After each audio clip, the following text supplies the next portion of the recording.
Hello, welcome everybody. Welcome and good evening. I'm Casey Wolf from Eckerd College's Creative Writing Program, and on behalf of the college, we're thrilled to be hosting Jericho here tonight and to be a part of this amazing festival of poetry going on all around the city this month. This reading would not be possible without the generous support from the Dr. Peter Menke Endowment for Creative Writing, the J. Creighton Pruitt Foundation Endowment for the Creative Arts, student organizations Latinos Unidos, and the Writers' Room, and the hard work of Ashlyn Franzen, who is our series coordinator, and Nicole Manuel in the Creative Arts Collegium. Thanks to Tombola Books for partnering with us, to the inimitable St. Pete Poet Laureate Gloria Munoz. Gloria.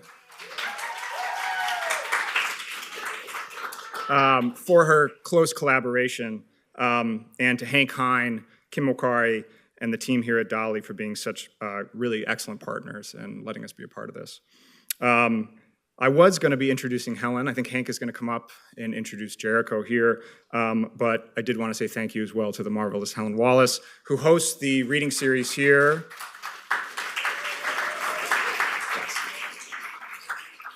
Throughout the year.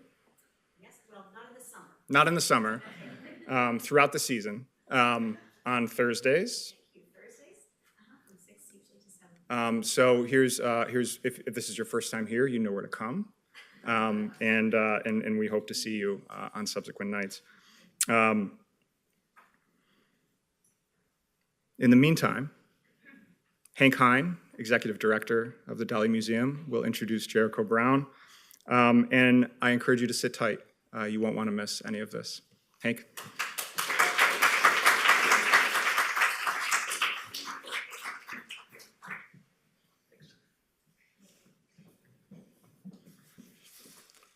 Thank you, Casey.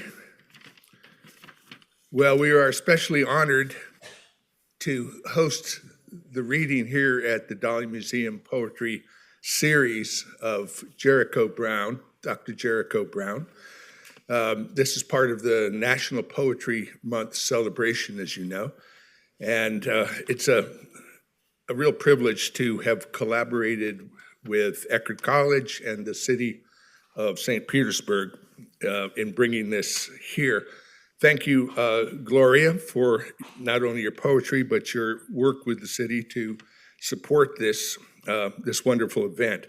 And I wanted to mention, too, that Peter Menke, who was Poet Laureate of St. Petersburg in another day, has been a great frequenter of this series, and it's been a real honor to have him here. And then subsequently, Helen Pruitt Wallace, the next Poet Laureate, subsequent Poet Laureate of St. Petersburg, who has been curating our poetry series for nearly 10 years now. So it's getting to be one of the older poetry series in Florida. So I want to tell you a little bit, if you don't know Dr. Jericho Brown's work and life. I think the thing I'd like to just say personally is listen for the voice. Not only the literary voice, but the human voice, the emotional voice. To hear him, and I've only heard him before on YouTube's, but the emotive quality and that sense of vibrating reflection that you can hear in his voice. Not his pedigree, but something to listen for. His pedigree is very impressive. He's the recipient of fellowships from the Guggenheim Foundation, the Radcliffe Institute for Advanced Studies at Harvard, the National Endowment for the Arts. His first book, Please, in 2008, won the American Book Award. And his second book, The New Testament, from Copper Canyon Press, was named one of the best poetry books of the year by Library Journal and received the Anisfield-Wolf Book Award. Now, the third collection, The Tradition, which I have in my hands and which is available to put in your hands outside for sale today, won the Pulitzer Prize for poetry.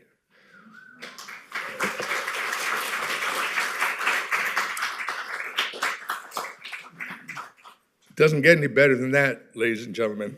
So we're really honored that he would be with us today after having published poems in such wonderful journals as The Nation, The Republic, Time, imagine, The New Yorker, The Paris Review, and the best American poetry anthologies over the years. Dr. Brown earned his doctorate at the University of Houston, his MFA from University of New Orleans, and his bachelor's degree from Dillard University. He did it in the reverse order. He actually started with the BA the traditional way.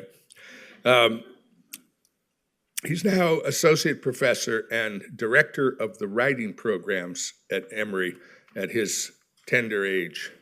So we were very honored to have him with us. He's enjoying this. I'm so glad. The Dalí Museum Poetry Series seeks nothing less than to entertain and to elevate. So, Dr. Brown, please come forward and read.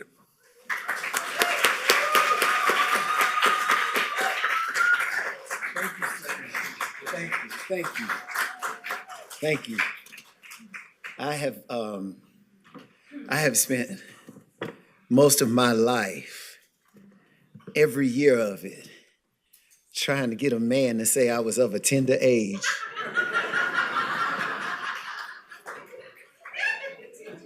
I finally made it here. And there are a lot of push-ups behind me. I really appreciate that introduction. Thank y'all so much. Thank you to all of the people at Eckerd College. I visited today with their students in a class and in a smaller, more informal meeting. And I can tell you that your students are indeed brilliant, and you should be proud of them. I entertained questions that I have never entertained before from them, and I really appreciate that. I love answering questions because it gives me the opportunity to know what I think. There are some seats up here, and y'all should take them. If you have a seat next to you, maybe if you raise your hand, the people in the back won't have to stand for so long, because I'm only going to be up here for 3 hours, but I imagine that's not a long time, but they still might want to sit. I mean, if you can stand through Gone with the Wind, you won't mind. Y'all remember Gone with the Wind came with an intermission, even when it was on TV. Do y'all remember that? I used to get so excited, like, this thing has an intermission on TV? I'm sorry. I should also say a big thank you to KC for shuttling me around all day, to Scott for allowing me the platform of his classroom to share my poetics and my mind with his students. And a big thank you to everyone at the museum for the hard work of putting all of this together. Helen and Kim, who is over programs, and Hank, again, for that introduction. And to all of you for being here. I appreciate you making the choice to do what you are doing now with your Thursday night. It is Thursday, isn't it? It's hard to tell for me sometimes. Since the pandemic, I always just think every day's Monday.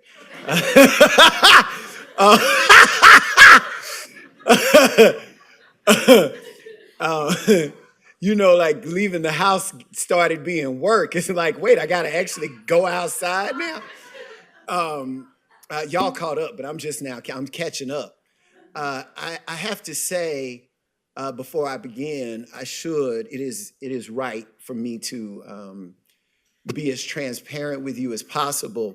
I managed to do my job today, and I'm going to do my job tonight, but I am also calling on the power of poetry. I believe poetry transcends time and space, and I am praying right now, and I hope that you will pray with me, that the power of poetry is imparted unto the poet who writes poetry, as my mind is with my students who I teach at Emory University, and my students today were tear gassed and shot at with rubber bullets, and and tased and handcuffed and tased after having been handcuffed. And I am thinking about them. Some of them have been released and some of them will be in the DeKalb County Prison overnight tonight, and then they will have a hearing in the morning. Some of my colleagues as well were tackled. There's video footage of a young woman being quite literally thrown from one police officer to another. Some of you have seen this stuff. So of course, because I interact quite literally with these people daily, my heart is with them, and my mind is with them, as it is also with you this evening. To the People's Republic of Congo and to the people of Sudan and to the people of Gaza. We all agree. We all agree. We all agree. We all agree on life tonight. We all agree on more life, and less and less and less and less and less and less death. I'm going to read you some poems. Where I'm from, we always begin with prayer. So I'm going to read you a poem that is a prayer. Prayer of the backhanded. Not the palm, not the pear tree switch, not the broomstick, nor the closest extension cord, not his braided belt, but God bless the back of my daddy's hand, which, holding nothing tightly against me and not wrapped in leather, eliminated the air between itself and my cheek. Make full this dimpled cheek unworthy of its unfisted print, and forgive my forgetting the love of a hand hungry for reflex, a hand that took no thought of its target, like hail from a blind sky, involuntary, fast, but brutal in its bruising. Father, I bear the bridge of what might have been a broken nose. I lift to you what was a busted lip. Bless the boy who believes his best beatings lack intention, the mark of the beast. Bring back to life the son who glories in the sin of immediacy, calling it love. God, save the man whose arm, like an angel's invisible wing, might fly backward in fury, whether or not his son stands near. Help me hold in place my blazing jaw as I think to say, excuse me. You are welcome. I appreciate that. You are welcome to clap between poems or not, because if you do clap between poems, that's 3 hours and 30 minutes. And you are welcome to that. I can stand it. Labor.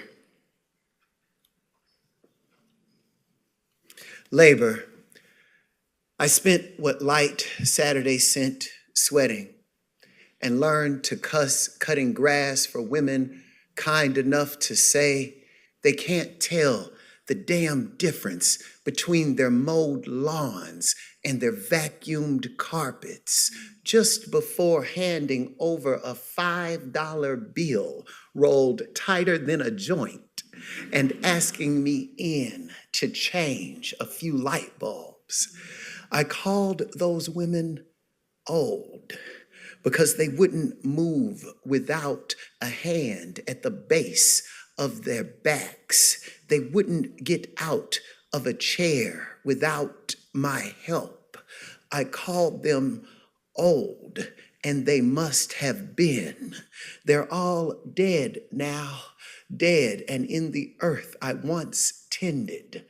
The loneliest people have the earth to love, and not one friend their own age only mothers to baby them, and big sisters to boss them around.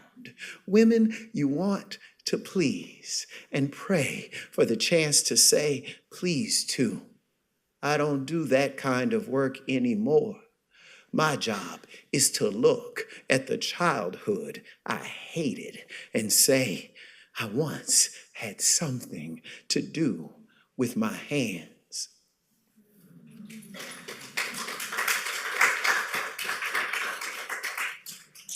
I'm often asked how I go about making my poems, and I cheated on this next one. This is actually the most unoriginal poem I have ever written, in that every line of it comes from phrases that I heard said when I was a kid growing up in the neighborhood and in the church and in the school where I grew up. Autobiography. Keep the line steady.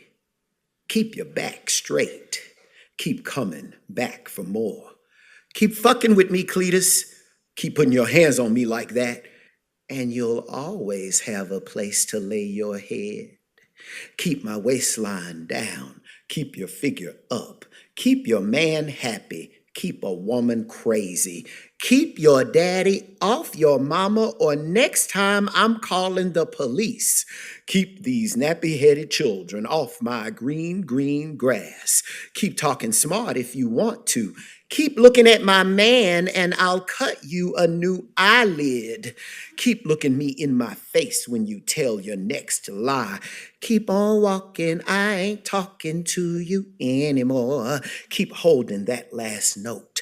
Keep singing while I get the splinter out. Keep singing for Jesus, baby, and everything will be all right. Keep me in your prayers. Keep us in your thoughts. Keep your eyes on the black one. He ain't got no sense. Keep your money in your pocket, Nelson. These hoes giving it away. Keep this one occupied. I'll get his wallet. Keep on living, honey, and you'll get old too.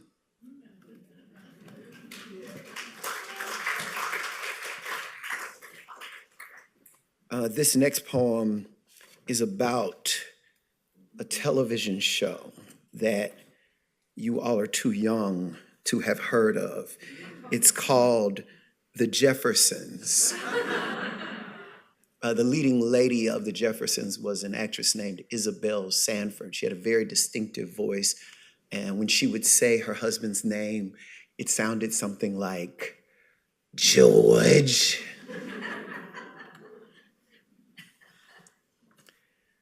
Sitcom.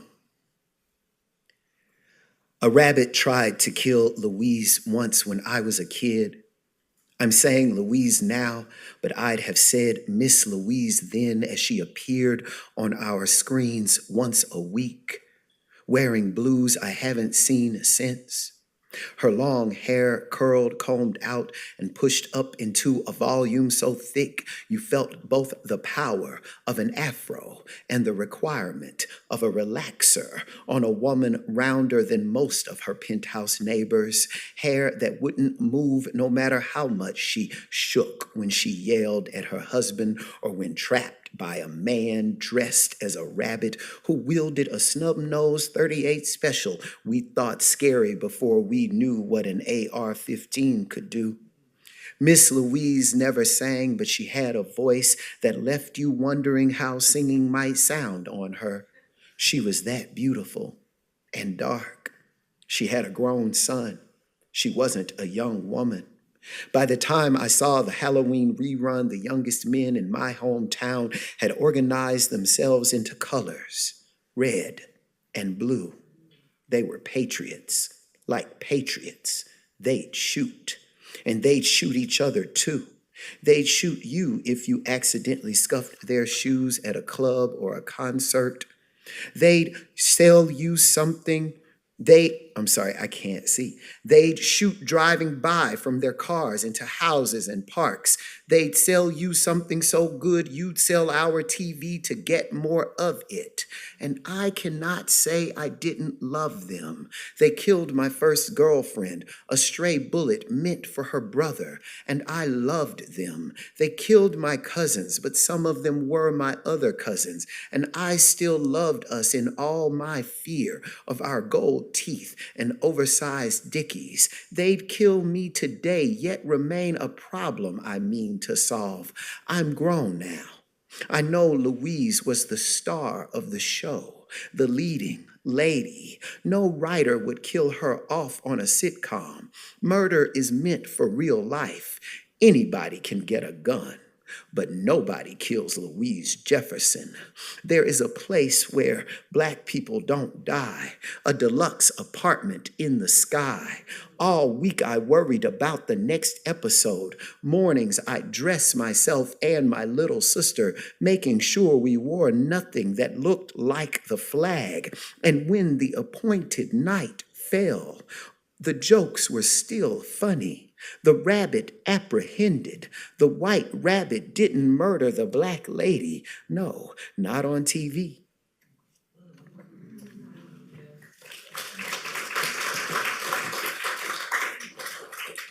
I'm sorry, Hank, I don't know if you had this. Is this just me or could you see?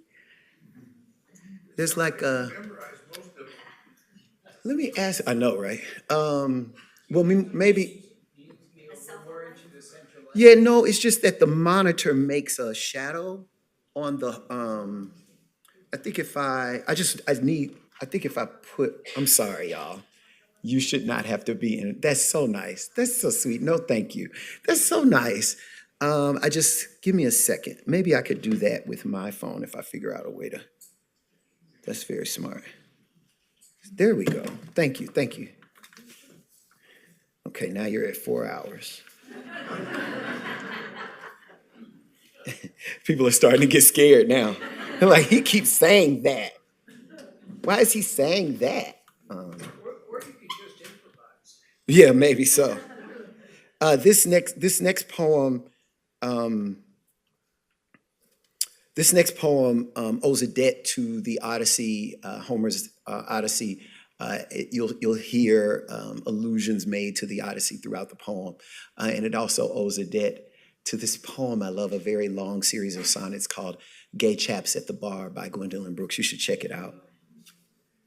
Hero. She never knew one of us from another, so my brothers and I grew up fighting over our mother's mind. Like sun-colored suitors in a Greek myth, we were willing to do evil. We kept chocolate around our mouths. The last of her mother's lot, she cried at funerals, cried when she whipped me daily. I am most interested in people who declare gratitude for their childhood beatings. None of them took what my mother gave, waking us for school with sharp slaps to our bare thighs. That side of the family is darker. I should be grateful, so I will be. No one on earth knows how many abortions happened before a woman risked her freedom by giving that risk a name, by taking it to breast. I don't know why I am alive now, that I still cannot impress the woman who whipped me into being. I turned my mother into a grandmother. She thanks me by kissing my sons. Gratitude is black. Black as a hero returning from war to a country that banked on his death. Thank God, it can't get much darker than that.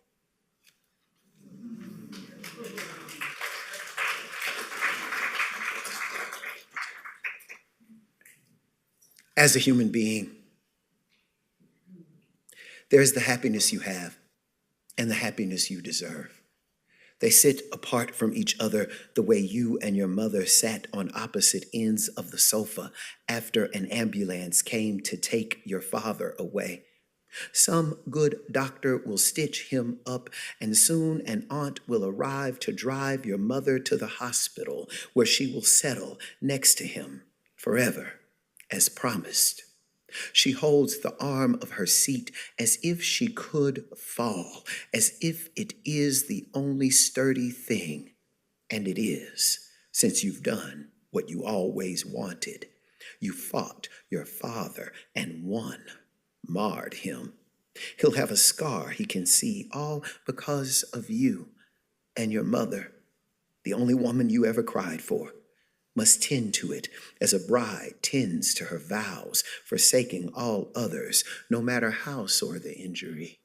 No matter how sore the injury has left you, you sit understanding yourself as a human being, finally free now that nobody's got to love you.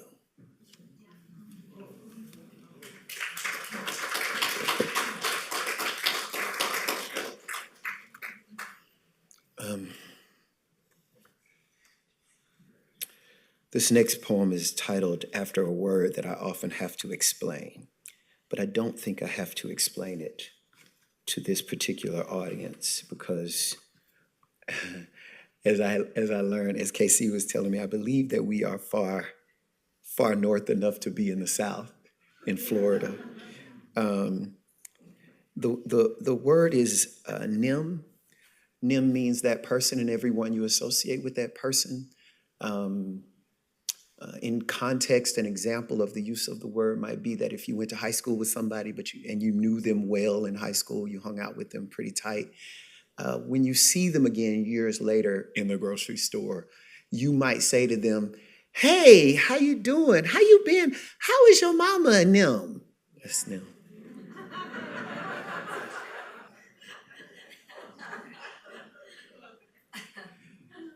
And them. They said to say goodnight and not goodbye, unplugged the TV when it rained. They hid money in mattresses so to sleep on decisions. Some of their children were not their children. Some of their parents had no birth dates. They could sweat a cold out of you. They'd wake without an alarm telling them to. Even the short ones reached certain shells. Even the skinny, cooked animals too quick to catch. And I don't care how ugly one of them arrived. That one got married to somebody fine. They fed families with change and wiped their kitchens clean. Then another century came. People like me forgot their names.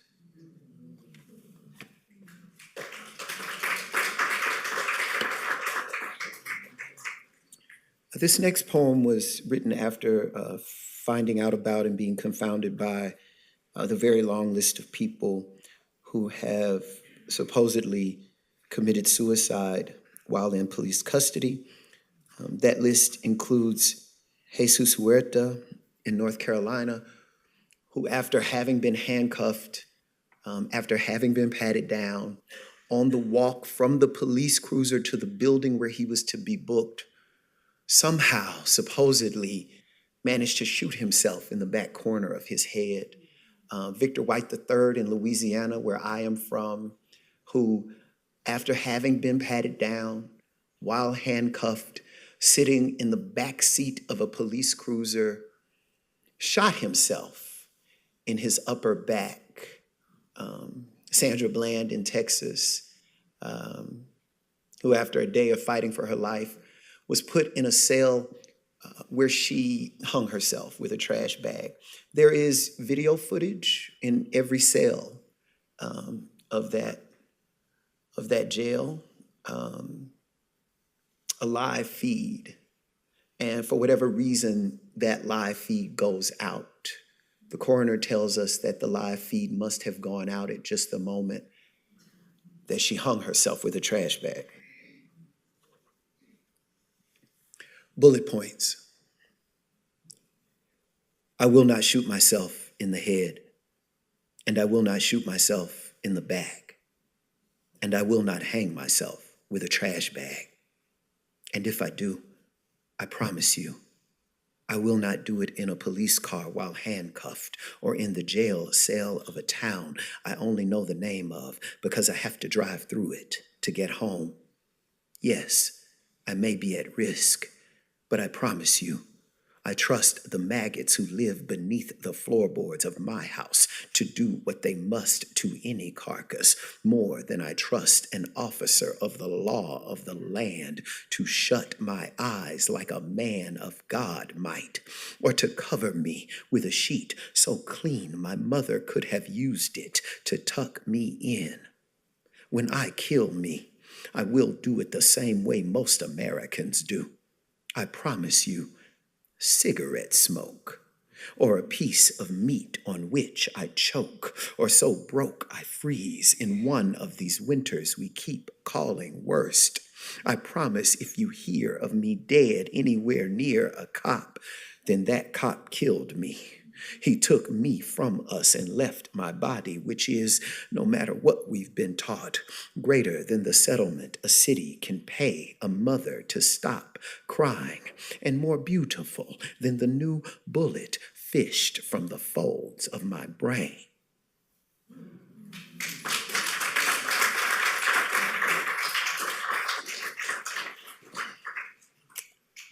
This next poem details the myth of a version of the myth of Ganymede, the Greek myth, because poets can't get enough of Greek myth. And if you're not familiar, the myth of Ganymede is not one of the more popular myths in Greek mythology, the way many of us sort of going through life, we hear the myth of Persephone without trying to. You have to really get into it to learn the myth of Ganymede. And there are several versions of this particular myth, and I'll detail for you one of them now. Ganymede. A man trades his son for horses. That's the version I prefer. I like the safety of it. No one at fault. Everyone rewarded. God gets the boy. The boy becomes immortal. His father rides until grief sounds as good as the gallop of an animal born to carry those who patrol our inherited kingdom. When we look at myth this way, nobody bothers saying, rape. I mean, don't you want God to want you? Don't you dream of someone with wings taking you up? And when the master comes for our children, he smells like the men who own stables in heaven, that far terrain between promise and apology. No one has to convince us. The people of my country believe we can't be hurt if we can be bought.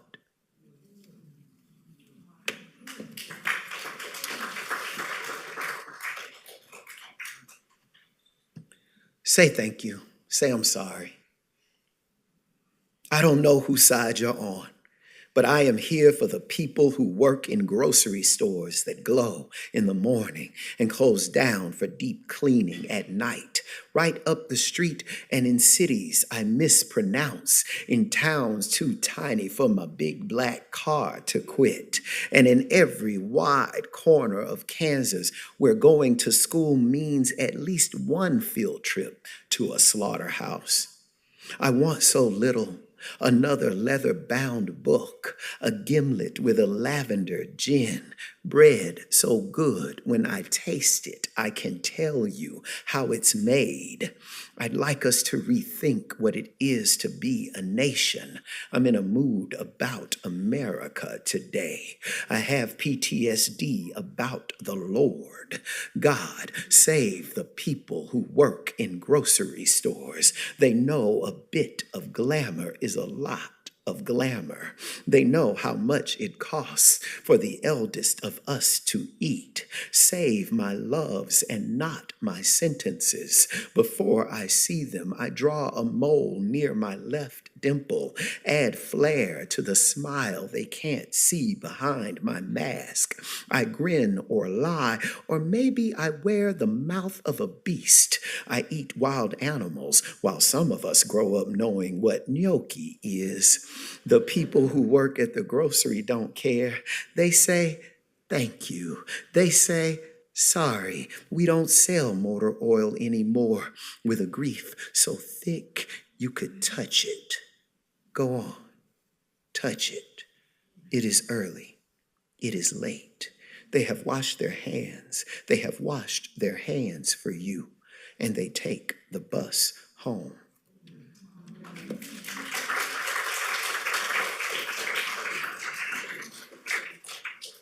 I'm reading to you retrospectively, which is to say, I'm reading some new poems, and I'm reading to you from my first book, Please, and my second book, The New Testament. My mother's still angry with me about that title. And from my most recent book, The Tradition, one of the features of the tradition is a form I invented called the duplex. The duplex is at once a hustle, a sonnet, and a blues poem. And you'll see those elements come through as I read this example of a duplex for you now. Duplex. I begin with love, hoping to end there. I don't want to leave a messy corpse. I don't want to leave a messy corpse full of medicines that turn in the sun. Some of my medicines turn in the sun. Some of us don't need hell to be good. Those who need most need hell to be good. What are the symptoms of your sickness? Here is one symptom of my sickness. Men who love me are men who miss me. Men who leave me are men who miss me in the dream where I am an island. In the dream where I am an island, I grow green with hope. I'd like to end there.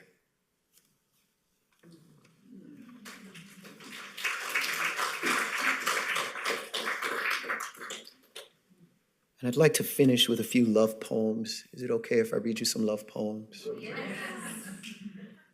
I like that response. I know you can't control what people say about you once you're gone, but I do hope people remember that I was a love poet. For this first poem, you may want to know that Billy Strayhorn wrote Lush Life while he was still a teenager. Lush Life is one of my favorite songs, and I say that knowing that it's very difficult to narrow down favorite songs. It's not like narrowing down a favorite singer or artist, but I love Lush Life, and I love every version I've ever heard of it. I love hearing people attempt the song.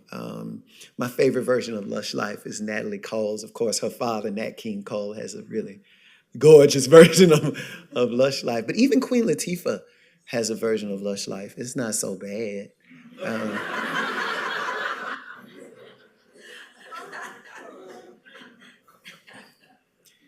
Every time I think about that, Lush Life is a difficult song to play, a very difficult song to sing. And when bands and singers approach it, they approach it with some apprehension. And I always think about that when I think about the fact that Billy Strayhorn wrote it. He's like 18 years old. 16. He was young, you're right. And every time I think about that, every time I think about the fact that Billy Strayhorn wrote Lush Life while he was still a teenager, I really hate Billy Strayhorn.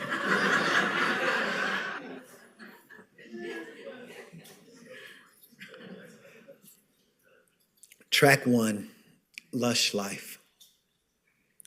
The woman with the microphone sings to hurt you, to see you shake your head. The mic may as well be a leather belt. You drive to the center of town to be whipped by a woman's voice. You can't tell the difference between a leather belt and a lover's tongue. A lover's tongue might call you bitch, a term of endearment where you come from, a kind of compliment preceded by the word sing in certain nightclubs. A lush little tongue you have. You can yell, "Sang, bitch," and "I love you" with a shot of Patron at the end of each phrase from the same bar stool every Saturday night. But you can't remember your father's leather belt without shaking your head. That's what satisfies her, the woman with the microphone. She does not mean to entertain you, and neither do I. Speak to me in a lover's tongue. Call me your bitch, and I'll sing the whole night long.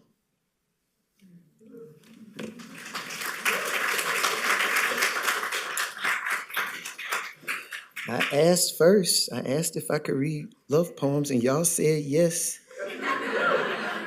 I got consent.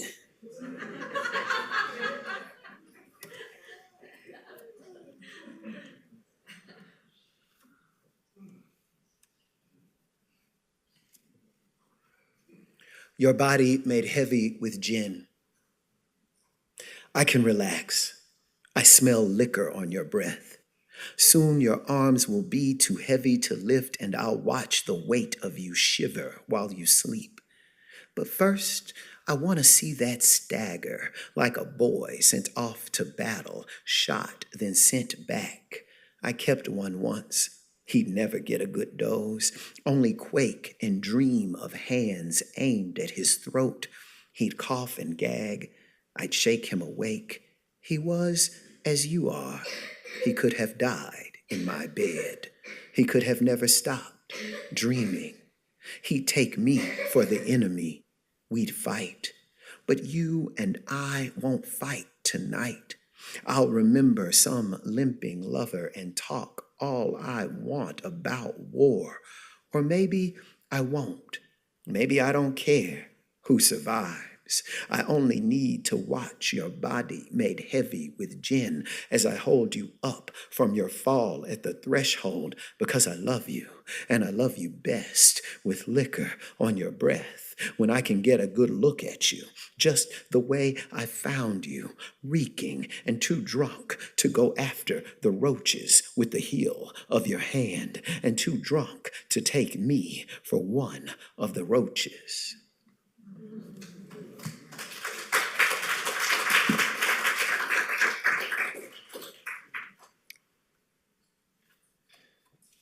This next poem is about my favorite thing in the world to do. It's about cuddling. I love poetry, but cuddling? I mean, if I'm cuddling, I could have every line of a new poem come up in my mind. I'm staying in that bed. I ain't writing nothing down. And I am a person who will pull over my car on the interstate to write a poem. But if I'm cuddling, that poem gonna have to hit me another day. Stand. Peace on this planet, or guns glowing hot. We lay there together as if we were getting something done. It felt like planting a garden or planning a meal for a people who still need feeding. All that touching, or barely touching, not saying much, not adding anything. The cushion of it, the skin, and occasional sigh, all seemed like work worth mastering. I'm sure somebody died while we made love. Somebody killed somebody black. I thought then of holding you as a political act. I may as well have held myself. We didn't stand for one thought, didn't do a damn thing. And though you left me, I'm glad we didn't.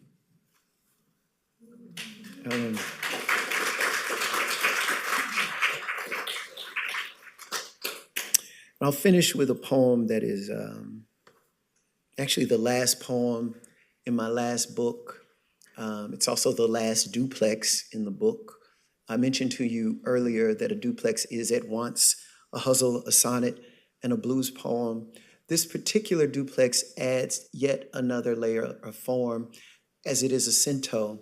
As you know, a cento is a poem that takes all of its lines from other poems, usually by other poets.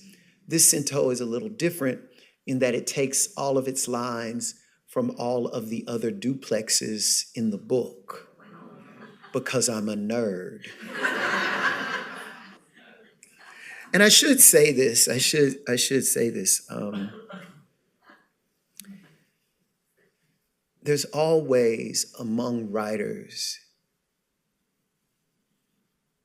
jovial fellowship. Like, I love hanging out with writers, and you know, we make fun and we joke about each other, and there's always these jokes we tell about which of us, you know, the fiction writer or the memoirist or the journalist or the poet, which of us has the superior genre.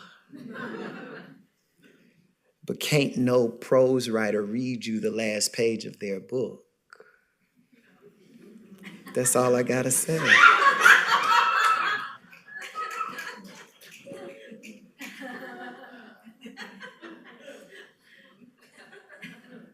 Duplex, cento.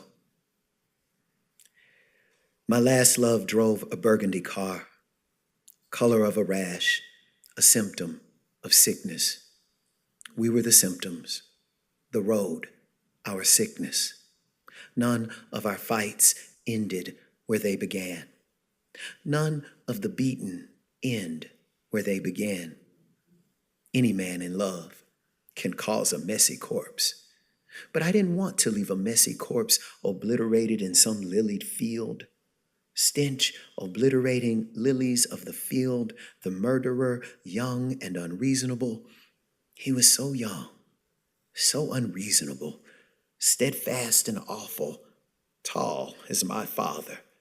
Steadfast and awful, my tall father was my first love. He drove a burgundy car. Thank you.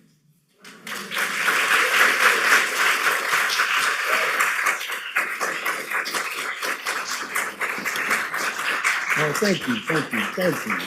That's so nice, thank you. Oh, y'all are kind, thank you.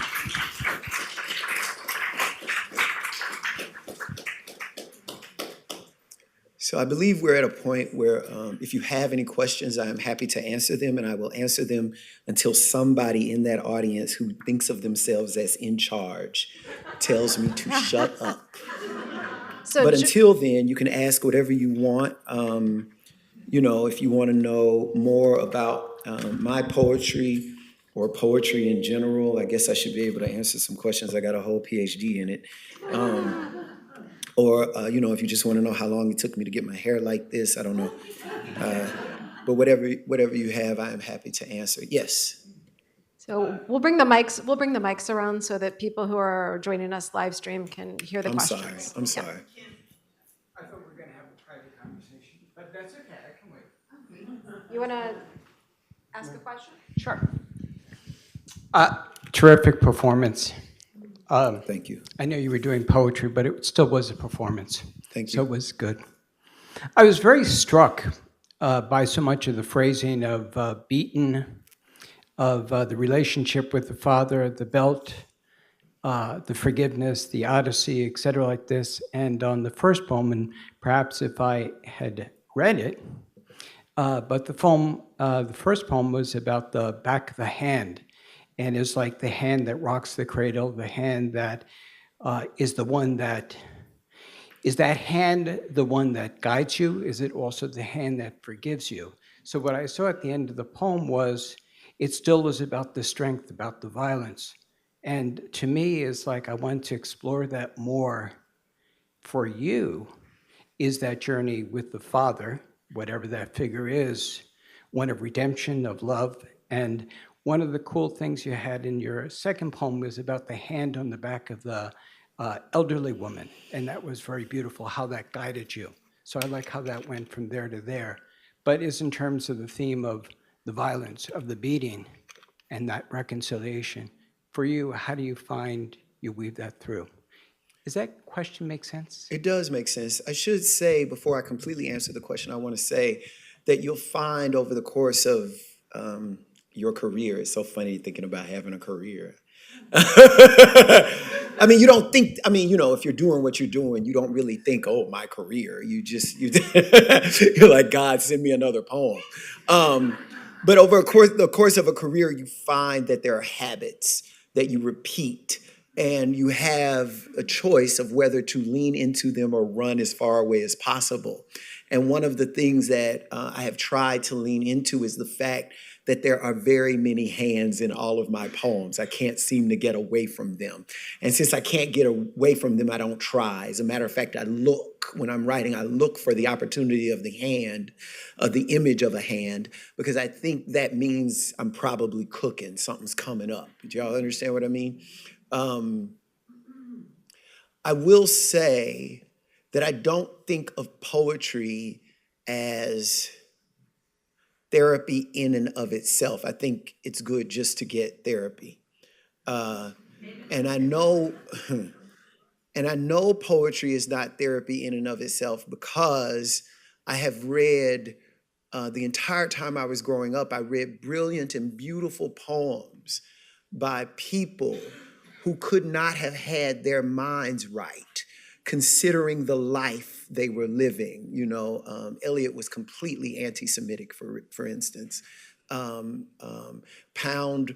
believed in the power of fascism as a positive. Do y'all understand what I mean? Sylvia Plath and Anne Sexton, you know, if they saw the N-word coming, they wanted to put it in their mouth. Y'all know what I'm saying? Like, that's just, do you know what I mean? So for me, what I can say is that you can make your writing process, you can allow it to be what you need it to be, as opposed to allowing it to be a point of power. I'm going through this with my students now. I realized they were doing this, and I'm trying to begin to talk them out of it, and we only have one class left. But, well, one of my students, he was talking about how he puts landmines in the poem. That's his word, landmine. And he sort of knows, oh, I want to say this at this point, and I want to say that at that point. And maybe that works. Like, maybe you can write some really gorgeous poems that way. But then you don't have the process of discovery through language that I believe should be important in the writing process itself. Adrienne Rich writes a great deal about this, for instance, in her essay, When We Dead Awaken, Writing as Revision. And so what I mean by that is, when I'm writing a first draft, at least, I don't have a plan. I'm not sitting there using my father as a figure. As a matter of fact, I'd rather not ever write about my dad. I definitely don't want to write about the police. You know, my intention in my last book was just to write about trees, and it kept not happening because every time, you know, I'm trying to write about this tree, these 3 trees, for instance, in my front yard. I've moved since then. But I love crepe myrtles. I had these crepe myrtles in my front yard, and I was so happy. I'm writing about the crepe myrtles, and I realized at some point, there's my damn daddy again. It's like, God, could you get out of my poems, bro? So I do think, and we live in a century where it is impossible to meditate on a tree without also entering political terrain. Do you understand what I mean? And I am from a family who literally, the reason I was born in Shreveport, Louisiana, is because my family who lived, I grew up in Northwest Louisiana. My family had to very quickly, in the middle of the night, my grandparents had to leave Northeast Louisiana and settle in Northwest Louisiana because one of my uncles, if they had stayed there, would have ended up lynched. If that is your history, if that is your familial history, you think about that when you're thinking about trees. Do y'all understand what I'm saying? So there's a way that I believe you can allow, if you allow the poem to help you, if you allow a sort of the writing of the poem to be a learning process where it tells you what you don't know what you're thinking, then you end up with something you did not expect. You end up with something that surprises you. And I think if you write that way, then no, you don't solve the problems between you and your father, because if your father is ignorant, he's gonna stay that way. I have proof in a father who I love. He was just at my house this weekend. And I've been in and out with my dad last weekend. And this is the first time my parents have been to my house. I'm 48 years old. Y'all know what I mean? So it takes time. They too old to fight now. So I have less trouble with them. But they, so I would say that when I finished that poem, and definitely when I finished my first book, the artifice of my first book, that poem, Lush Life, is from my first book. The artifice of my first book is music, and a particular kind of old school music. There are poems about Luther Vandross. Obviously, that poem, Lush Life, is in there. There's a poem that mentions Natalie Cole and the Temptations. There are poems in the voices of Diana Ross and of Janis Joplin. But the book is ultimately about domestic violence and therefore really about my daddy. And so part of what I was able to do writing that book is reconcile unto myself. I don't necessarily reconcile with my father, but I can reconcile unto myself my feelings for my father. And I can understand more fully and more directly with me in my own conversation with myself. And, to be quite honest, y'all just have to deal with me and my higher self.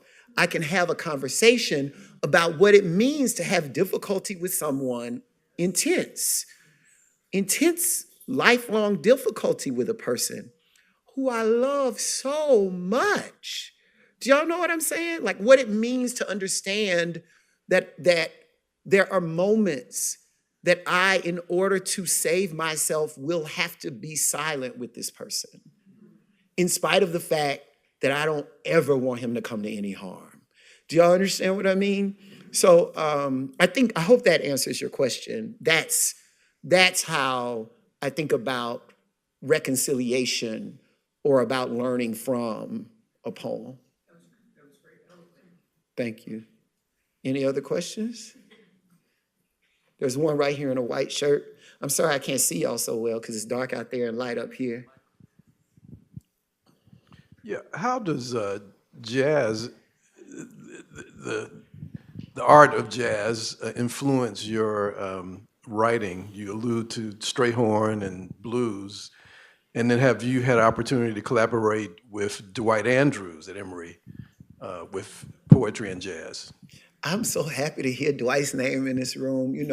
I kind of just walk around. I actually spend most of my days, I'm supposed to be teaching my classes, but I just walk behind Dwight Andrews doing like this.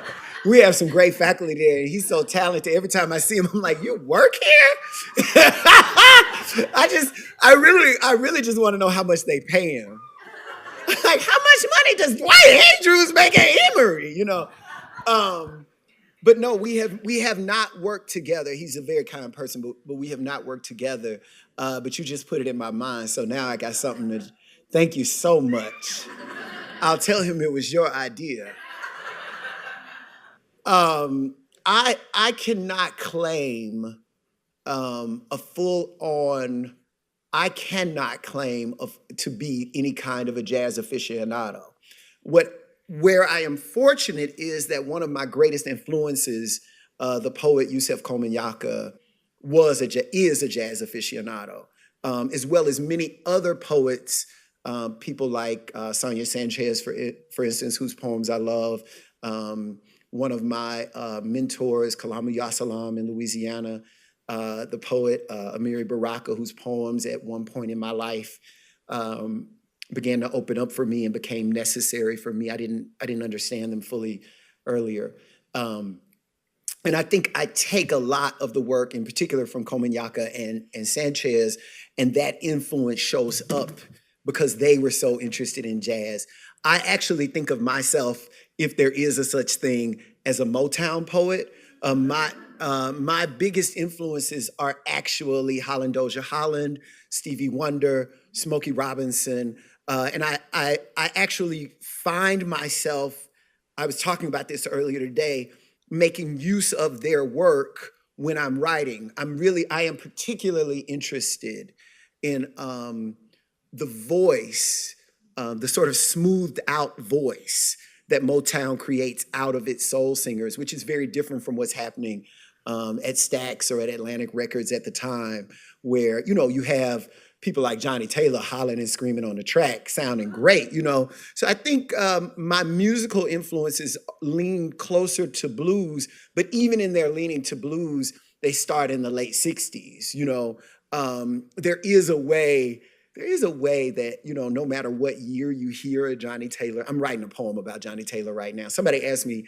earlier today what's my favorite poem that I wrote, and it's really this Johnny Taylor poem I'm working on. Now I get to talk about Johnny Taylor. What I love about Johnny Taylor's music is no matter when it comes out, it sounds contemporary. I don't know if y'all ever noticed that. If you don't know his work, you should check it out. And it's so low down. Johnny, I just love how low down it is. And I love when I listen to it, I feel my blackest. You know what I'm saying? And but before I could really understand why I loved that, I loved Johnny Taylor so much as a kid growing up because I understood him in contrast to this stuff that was going on at Motown. And I really like listening to those voices and hearing how they changed over the years and hearing those very young people learn to sing. Like when you listen to early work by the Supremes or by the Miracles, then you suddenly, if you just keep listening, they get to be better singers and they learn exactly what their voices can do. And in that process of learning what their voices to do, they know how to hit you emotionally. And that's always been my goal as a writer, is to be more like those artists and to make use of parts of what they do. So yeah, I think I'm pretty new. I've listened to a lot of jazz, and maybe there's a way that I know more. I know more. I don't think I read a lot of fiction, but I know more fiction than the average person. Do you know what I'm saying? So I know a lot of jazz, and I'm a big Sarah Vaughan fan. You're on a date with me because Sarah Vaughan is playing in the background. Sometimes people don't know they're on a date, and then they're like, "What is that?" That's Sarah Vaughan. You're on a date.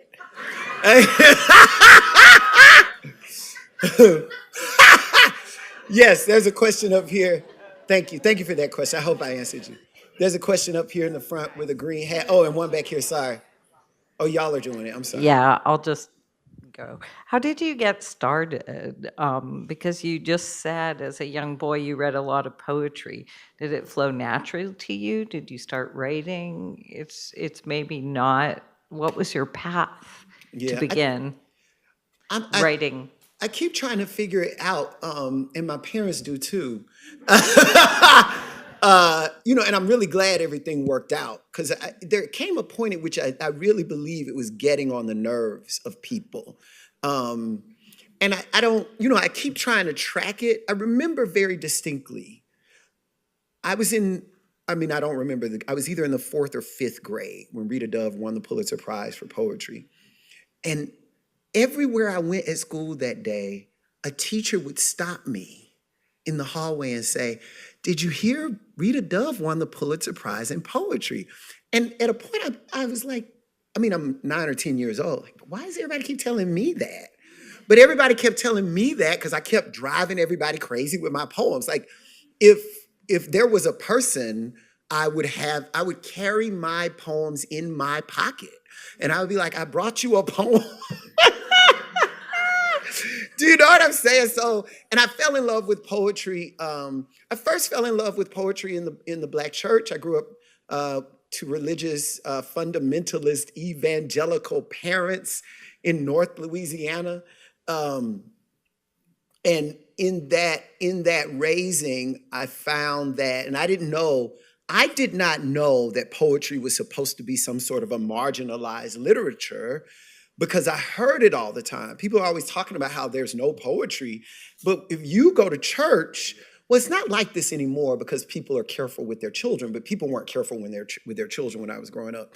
So I grew up at a church where it didn't matter how old you were. As soon as you had speech, you had to get up in front of the church. And right along with, you would get in front of the church and you would see a 16-year-old girl reciting Phenomenal Woman or Still I Rise. And then you would see a 10-year-old boy reciting Ego Tripping by Nikki Giovanni. Those first poems are by Maya Angelou, by Nikki Giovanni. But interspersed throughout that would also be, recitations of the 23rd Psalm, recitations of all kinds of scripture, and there was a reason to. I very distinctly remember this. People don't know this about church because y'all don't go to church like y'all used to. But y'all, if y'all think about it, every month there was a holiday that you were preparing for at church. And in that preparation, children were supposed to do something. So if it was Valentine's Day, there was a reason to trot every child out in front of the entire congregation. And they would say something, they would give a speech. Do you know what I mean? And sometimes that speech would be, for the 2-year-olds and the 3-year-olds, that speech would be as short as, Happy Easter, everybody. But what I learned about speech from that experience and from seeing my pastor preach every Sunday is that it could make people crazy. Like in the church I grew up in, when somebody said something that people liked, they let you know that they liked it because they would roll on the floor and scream and throw things. I mean, if you were really doing well, they would throw things at you. Y'all are laughing. Y'all act like y'all don't know nothing about that. This is Florida. I know y'all know. And I don't know why y'all thought y'all dreamed it. No, that happened. Y'all didn't dream it. Do you understand what I mean? So that was key because I grew up believing that words had power and that they were somatic, like that they could do something to the body, that they could move you. They make you cry. They make you wave your hand. They make you say, that words do that. Do you know what I mean? And therefore, I also believed that words could lead to action, that they could change how we live. Do you know what I'm saying? That they did things to our mind. They changed our minds. Anyway, so I think that's where it came from originally. And then I also was fortunate enough to have a mother who could not afford childcare, but was an improvisational genius. So when she couldn't be with us, she would take us to the library. Now, libraries, I don't know why they were doing this when I was growing up, but the Morningside branch of the Shreveport Public Library would close at like 9:00 when I was growing up. I'm not making that up. I remember being in the library at like 7 and 8 o'clock at night on a weekday. Do you know what I mean?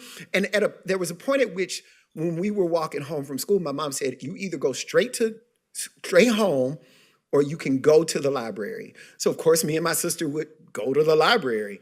And my sister was a library genius. She figured out how to get records and she would get microfiche. She'd be reading I'm like, and I didn't understand I was like, wow, you really doing it, girl. You know what I'm saying? But it was wonderful. It was wonderful because, now when you go in a library, the first 2 floors are all computers. And I grew up at just the right time because when I would get to the library, there was nothing there but books. Nothing but books.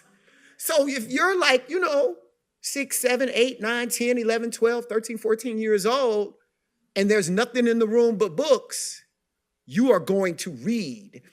And I fell in love with poetry because I thought I was slick. I remember opening books of poetry, and the text would only be 1/4 of the page. Y'all are laughing, but y'all act like y'all, and y'all know what that's like. When you're reading, you're in the doctor's office and you pick up a magazine and it's prose generally. But when you turn a page and you see a poem, you're like, oh yeah, I'm gonna do that right now. I will be able to say that I read a poem today. Do you understand what I mean? And you know you can do it too. And when you're 10 years old and you see 14 lines on a page, you're like, oh yeah, I got that, baby. I'm going to knock this out. Do you understand and I remember, I don't remember the book, and I'm gonna tell you why. I very distinctly remember the first time I finished a book of poetry, because when we got in the car, my mom came to pick us up, we got in the car, and my mother would always say, so what'd y'all do in the library today? Like that answer was gonna be different. And I said, I read a book, Mommy. And she said, my baby read a book. And I believe there is a dimension in which my mother is still saying the word book in soprano, you know? And I I don't know what y'all's relationship to y'all's mama is, but I was like, wow, who is that lady? I was just, and so every time, after that, every time, can I tell y'all what's so weird about like being a kid that for me at least, I have to write about this. When she acted like that, I was afraid to tell her it was a book of poetry because I thought I had cheated. Do y'all see what I mean? Because it was less text on the page.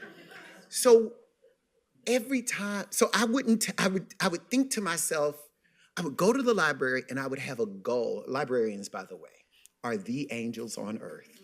Laura McKinney, our librarian at the Morningside branch was a woman named Laura McKinney. She also used to substitute teach in the school, so she knew me, and we knew her. And she knew that I liked poetry. She figured it out. Like, oh, when he's reading poetry, he sits in one place, And they were our babysitters. And I used to say they didn't know it, but I think they knew it because when I would get to the library, she would have a stack of poetry books waiting for me. And the wonderful thing about it, let me tell y'all what's really good about that, is that Laura McKinney didn't read poetry. So she was always giving me inappropriate material. And I tell people this all the time, I learned so much. I learned, reading poetry, you learn history, you learn science, you definitely learn about sex. Everything I could ever learn, I was learning from poems, and I was learning it from some of the most heinous individuals that ever walked the face of the earth. She had heard of poets. So she would just give me books by the poets she had heard of. So at a very young age, she was giving me Walt Whitman and Emily Dickinson and Langston Hughes. But at a very young age, I was reading Rita Dove and Gwendolyn Brooks and Sylvia Plath and Robert Lowell and Anne Sexton and all kinds of people I really had no business reading, considering some of the stuff that they said. Do not give your depressed 10-year-old one of the confessional poets. Do you know what I'm like? So but I loved it. I loved it. And I would, every day that we would go there, I would fight. I had no idea sometimes what these books were saying, but I didn't care. They sounded good. They were like, it was like, how like when you're a kid and you just got to touch everything to see how it feels. Like if you're in the store, you're like, oh, this is what this material is. This is what this material is. And reading poems at that point in my life was like touching various material. And you could feel the language. I swear to God, And I registered that. I registered that feeling, and I always wanted it. So when my mom would pick us up, and it's so funny, I never thought to lie about this. I thought I was cheating, but I would read a book of poetry. I would just get to the last page so that I would be able to say, Mama, I read a book of poetry today. Isn't that something? So I think that's how I got started. But then everybody was always mad at me because I wanted to be a poet. And they would be like, well, what are you going to do for your first job? And I'm like,